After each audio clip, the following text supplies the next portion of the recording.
India versus England T20 போட்டியில் எந்த வீரரும் எளிதில் நெருங்க முடியாத சாதனையை படைத்த திலக் வர்மா வரலாற்றில் இடம் பிடித்தது எப்படி? வாங்க இந்த வீடியோவில் முழுமையாக பார்க்கலாம். இங்கிலாந்து அணிக்கு எதிராக நடைபெற்ற இரண்டாவது T20 கிரிக்கெட் போட்டியில் ஆட்டமிழக்காமல் 72 ரன்கள் சேர்த்ததன் மூலம் இந்திய அணியின் திலக் வர்மா புதிய சாதனையை படைத்துள்ளார். இந்த சாதனையை மற்ற வீரர்கள் யாரும் எளிதில் நெருங்கிவிட முடியாது என்று விமர்சகர்கள் கூறியுள்ளனர். இந்தியா இங்கிலாந்து அணிகளுக்கு இடையேயான T20 தொடரில் கொல்கத்தாவில் நடைபெற்ற முதல் போட்டியில் இந்திய அணி 7 விக்கெட்டுகள் வித்தியாசத்தில் அபார வெற்றி பெற்றது. இதையடுத்து இரண்டாவது T20 போட்டி சென்னை சேப்பாக்கம் மைதானத்தில் நடைபெற்றது. டாஸ் வென்ற இந்திய அணியின் கேப்டன் சூரியகுமார் யாதவ் பந்து வீச்சை தேர்வு செய்தார். மேலும் முதல் T20 போட்டியில் விளையாடிய நிதிஷ்குமார், ரிங்கு சிங் அணியில் இல்லை.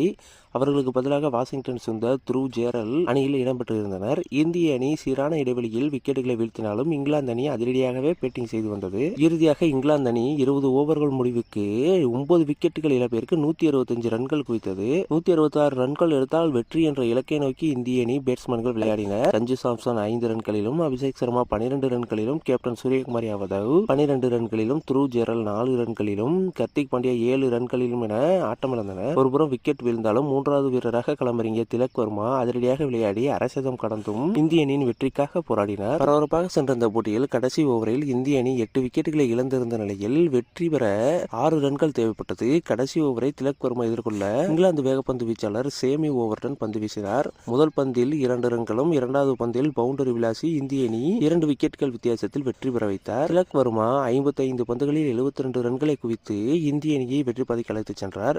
இந்த வெற்றியின் மூலம் இந்திய அணி 2-0 என்ற கணக்கில் முன்னிலையில் உள்ளது. இந்த ஆட்டத்தில் ஆட்டமிழக்காமல் 72 ரன்கள் குவித்ததன் மூலம் உலக சாதனையை திலக் வர்மா ஏற்படுத்தியுள்ளார். அதாவது சர்வதேச T20 போட்டிகளில் ஆட்டமிழக்காமல் ஒரு பேட்ஸ்மேன் எடுத்த அதிகபட்ச ஸ்கோர் என்ற சாதனையை செய்துள்ளார் திலக் வர்மா. சர்வதேச T20 போட்டிகளில் அவர் 107, 120, 19, 72 ஆகிய ரன்களை ஆட்டமிழக்காமல் எடுத்திருந்தார். ஒட்டுமொத்தமாக இது 318 ரன்கள் ஆகும். அடுத்தடுத்த இடங்களில் நியூசிலாந்து அணியின் மார்க் சாப்மேன் 271, ஆஸ்திரேலியாவின் ஆரோன் பின்ச் 240 ரன்கள், இந்தியாவின் ஸ்ரேயஸ் ஐயர் 240 ரன்கள், டேவிட் வார்னர் 239 ரன்கள் எடுத்துள்ளனர். திலக் வர்மா நல்ல ஃபார்மில் இருப்பதால் அவர் இந்த பிரிவில் இன்னும் ஏராளமான ரன்களை சேர்ப்பார் என்று எதிர்பார்க்கப்படுகிறது.